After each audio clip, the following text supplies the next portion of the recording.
নীল আকাশের গভীর সমুদ্র মাঝে এসেছি আমি ঘুরতে। সকালের স্নিগ্ধ হাওয়া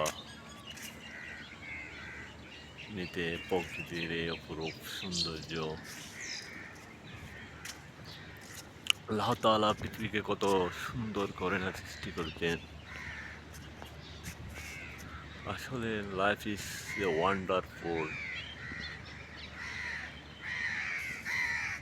জীবন অনেকটা আশ্চর্যজনক ভাবেই সুন্দর। আর সে সুন্দর জীবনকে উপভোগ করে নিতে হয়।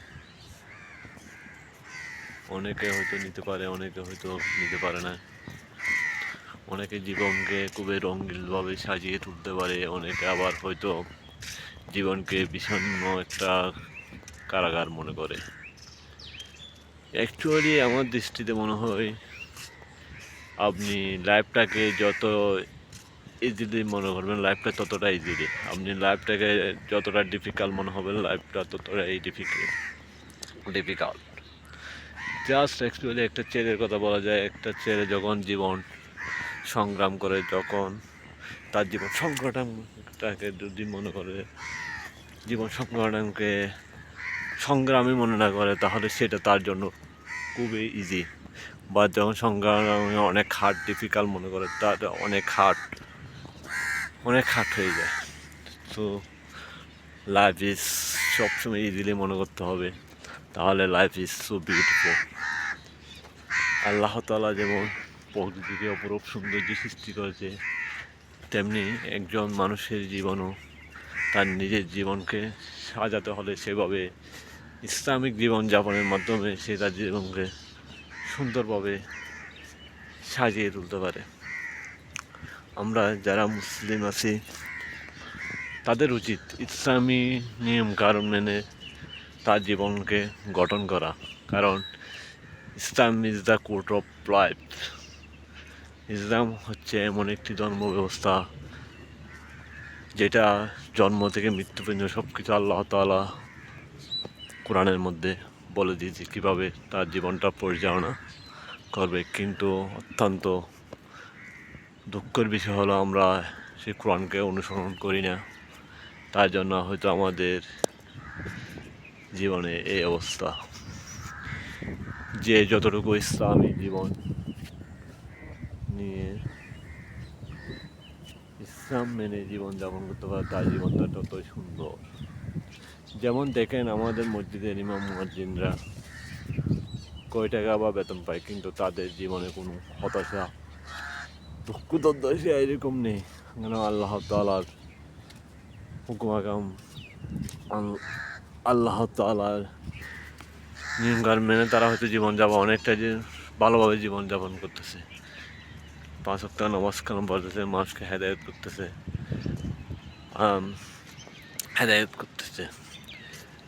কিন্তু একজন সাধারণ মানুষ ওভাবে তার জীবনযাপন অনেকে করতে পারে না। অনেকে পারে, অনেকে পারে না।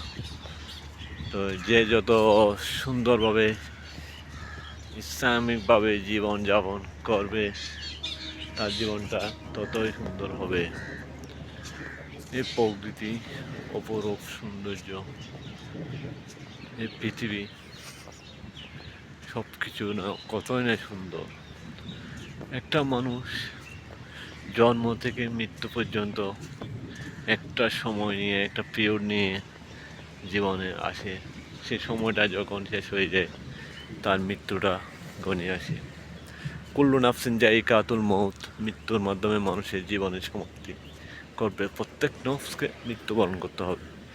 সুতরাং আমাদের সেভাবে জীবনযাপন করতে হবে। পৃথিবীটা একটা হচ্ছে কণিকের মাইয়া। এখানে আমি বলেন, আপনি বলেন, সবাই পৃথিবী ছেড়ে চলে যেতে হবে। কেউ পৃথিবীতে চিরকাল বেঁচে থাকবে না। তো আমাদেরকে এটা করতে হবে, মানুষ বাঁচে তার কর্মের মধ্যে, বয়সের মতো নয়। আমাদেরকে এমন একটা জীবন গঠন করতে হবে যে আমি মরে যাব, কিন্তু আমার কর্মগুলো, আমার স্মৃতিগুলো মানুষের হৃদয়ে ধারণ করবে, এরকম একটা জীবন গঠন করতে হবে। দেখেন আজকে বাংলাদেশ হাসিনা সরকারের কথা চিন্তা করে দেখেন, কোটি কোটি কোটি টাকা দুর্নীতি করে হাজার হাজার মানুষ বেড়ে ক্ষমতায় টিকে থাকার জন্য অনেক কিছু করেছিল, কিন্তু ক্ষমতায় টিকে থাকতে পারি নাই। তো কী লাভ হলো? একদিন হয়তো সে মৃত্যুবরণ করবে, কিন্তু তার কর্মগুলো রয়ে যাবে।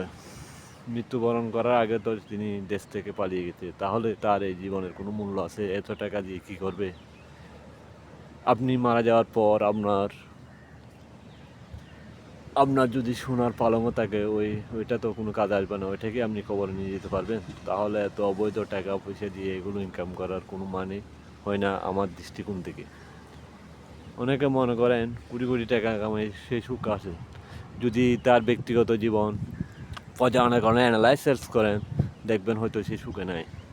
পৃথিবীর সবচেয়ে সুখী মানুষকে জানেন? যে যার যতটুকু আছে অতটুকুতে সে সন্তুষ্ট প্রকাশ করে, সে হলো প্রকৃতির সুখী মানুষ। যে আমার যতটুকু আল্লাহ তাআলা দিয়েছে আমি ততটুকু নিয়ে সন্তুষ্ট, ওইটা হচ্ছে প্রকৃত সুখ। কিন্তু আমি যদি যা যতটুকু আছে তার থেকে অধিক বেশি চাই, তাহলে ওই সুখটা হয়তো নাই। কারণ যত চাওয়া হবে তত অভাবটা বেড়তে থাকবে, আর অভাবের মাধ্যমে কোনো সুখ পাওয়া যাবে না। আল্লাহ তাআলা আপনাকে যে সুন্দর একটা বডি দিয়েছে, ওটা হচ্ছে আল্লাহর অসংখ্য একটা নিয়ামত। দেখেন আপনি সুস্থ আছেন, কতই ভালো লাগতেছে। যারা মেডিকেল বেডের মধ্যে শুয়ে আছে, হাজার হাজার আপনার মতো হাজার হাজার লোক, তাদের জীবনটা আসলে কীরকম যাচ্ছে, আপনি যদি তাদের লাইফ সম্পর্কে গিয়ে একটা বিবৃতি নেন, তখনই বুঝতে পারবেন আসলে কীরকম। আসলে একটা কথা আছে না, মানুষ দাঁত থাকতে দাঁতের মর্যাদা বোঝে না, ঠিক আমরা ওই রকম। দাঁত যখন হারিয়ে যায় তখন বুঝে আসলে দাঁতটা কতটা ইম্পর্ট্যান্ট একটা জিনিস ছিল। ঠিক যখন যখন ওই দাঁতটা থাকে না, তখন বুঝে যে এই দাঁতের মূল্যটা আসলে কি। ঠিক আমাদেরও জীবন থাকতে জীবনকে খুবই মূল্যায়ন করতে হবে, জীবনকে গুরুত্ব দিতে হবে। যার যেটা কর্ম ওইটা সুন্দরভাবে করতে হবে। দেখেন জ্বরের বা আল্লাহ তাআলা চাইলে কি না পারেন। এই গাছটা এক সময় উপরে ছিল, এখন জ্বরের কবলে পড়ে এটা পড়ে গেছে। তো মানুষের জীবনও ওইরকম, যখন জীবন ভালো থাকবে তখন আল্লাহ তাআলাকে ডাকতে হবে, ইবাদত করতে হবে, আল্লাহ তাআলাকে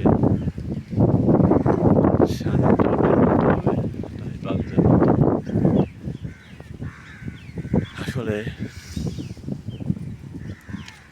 এই পৃথিবীটা যদি আপনি অ্যানালাইসিস করেন, যে আপনি পৃথিবীতে আসছেন, আপনার জীবনটা চলতেছে, আপনার জীবন ফ্যামিলি নিয়ে ব্যস্ততা, কর্মজীবন নিয়ে ব্যস্ততা, এই বেশ রঙিন কত স্বপ্ন, কত ইচ্ছা, এগুলো কিন্তু এক সময় শেষ হয়ে যাবে একটা শব্দের মাধ্যমে, তা হলো মৃত্যু। মৃত্যু শব্দটা আসলে খুবই একটা মনে হয় বেদনাদায়ক শব্দ, আবার কারোর জন্য আনন্দদায়ক শব্দ। যারা জান্নাতি তাদের জন্য আনন্দদায়ক, যারা জাহান্নামী তাদের জন্য বেদনাদায়ক।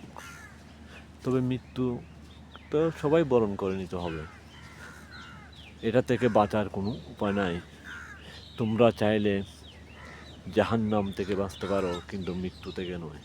তাই তোমরা যেটা থেকে বাঁচতে পারো এটার থেকে বাঁচার চেষ্টা করো, আর যেটা থেকে বাঁচতে পারো না ওইটা থেকে বাঁচার চেষ্টা করো না।